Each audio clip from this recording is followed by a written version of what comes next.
ఈరోజు నేను ఒక ఇంట్రెస్టింగ్ ప్రాజెక్ట్ గురించి చెప్పబోతున్నా. అదే విశాఖపట్నం దగ్గర నిర్మాణం అవుతున్న భోగాపురం ఇంటర్నేషనల్ ఎయిర్పోర్ట్. ఈ భారీ ప్రాజెక్ట్ ఆంధ్రప్రదేశ్కి గేమ్ చేంజర్ అవుతుంది అని భావిస్తున్నారు. భోగాపురం ఎయిర్పోర్ట్ ఇప్పుడు ఏ దశలో ఉంది, ఎప్పుడు పూర్తవుతుంది, ఎప్పటి నుంచి ఇది అందుబాటులోకి వస్తుంది, ఇలాంటి వివరాలు ఇప్పుడు చూద్దాం. ఈ విమానాశ్రయానికి అల్లూరి సీతారామరాజు అంతర్జాతీయ విమానాశ్రయం అని పేరు పెట్టారు. ఇది విజయనగరం జిల్లాలో భోగాపురం అనే ప్రాంతంలో నిర్మిస్తున్న కొత్త గ్రీన్ ఫీల్డ్ ఎయిర్పోర్ట్. విశాఖపట్నం నుంచి సుమారుగా 40 కిలోమీటర్ల దూరంలో ఈ విమానాశ్రయాన్ని నిర్మిస్తున్నారు. దీన్ని జిఎంఆర్ సంస్థ పబ్లిక్ ప్రైవేట్ భాగస్వామ్యంతో అంటే పీపీపీ పద్ధతిలో అభివృద్ధి చేస్తోంది. ఈ విమానాశ్రయం 2200 ఎకరాల విస్తీర్ణంలో నిర్మాణం అవుతుంది.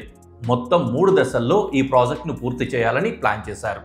మొదటి దశ నిర్మాణం కోసం సుమారుగా 4600 కోట్ల రూపాయలు ఖర్చు చేస్తున్నారు. మొదటి దశలో ఏడాదికి దాదాపుగా 60 లక్షల మంది ప్రయాణికులు వెళ్లే సామర్థ్యంతో టెర్మినల్ బిల్డింగ్ నిర్మిస్తున్నారు. 3 దశలు పూర్తయ్యాక సంవత్సరానికి 1,80,00,000 మంది ప్రయాణికులను హ్యాండిల్ చేయగల సామర్థ్యం ఈ ఎయిర్పోర్ట్ సొంతం. ఈ విమానాశ్రయంలో ఒక పెద్ద టెర్మినల్ భవనం, సుమారుగా 3.8 కిలోమీటర్ల పొడవైన రన్వే. అన్నట్లు ఇది భారతదేశంలోనే అతి పొడవైన రన్వేల్లో ఒకటిగా పేరు పొందనుంది. ఇంకా కార్గో సౌకర్యాలు, టాక్సీ వేలు మరియు విమానాశ్రయానికి అవసరమైన అన్ని ఇతర సదుపాయాలు ఇందులో ఉంటాయి. NH-16 నుంచి విమానాశ్రయానికి ప్రత్యేకంగా కనెక్టివిటీ రోడ్లు, ఎలివేటెడ్ కారిడార్లు నిర్మాణానికి కూడా ప్లాన్ చేస్తున్నారు. దీని చుట్టూ సిటీ సైడ్ డెవలప్మెంట్ కూడా జరుగుతుంది. VMRDA ఇప్పటికే విమానాశ్రయం చుట్టుపక్కల 360 చదరపు కిలోమీటర్ల పరిధిలో అర్బన్ ప్లాన్ రూపొందిస్తోంది. దీనివల్ల భవిష్యత్తులో ఆ ప్రాంతం ఒక పెద్ద స్మార్ట్ సిటీ లాగా రూపుదిద్దుకోనుంది. తాజా సమాచారం ప్రకారం భోగాపురం ఎయిర్పోర్ట్ నిర్మాణం ఇప్పటికే 90% వరకు పూర్తయింది. రన్వే, టాక్సీవే పనులు దాదాపుగా పూర్తయ్యాయి. టెర్మినల్ బిల్డింగ్లో రూఫ్ స్ట్రక్చర్, ఇంటీరియర్ ఫినిషింగ్ పనులు కొనసాగుతున్నాయి. ట్రయల్ ల్యాండింగ్స్ కూడా ఇప్పటికే విజయవంతంగా జరిగాయి.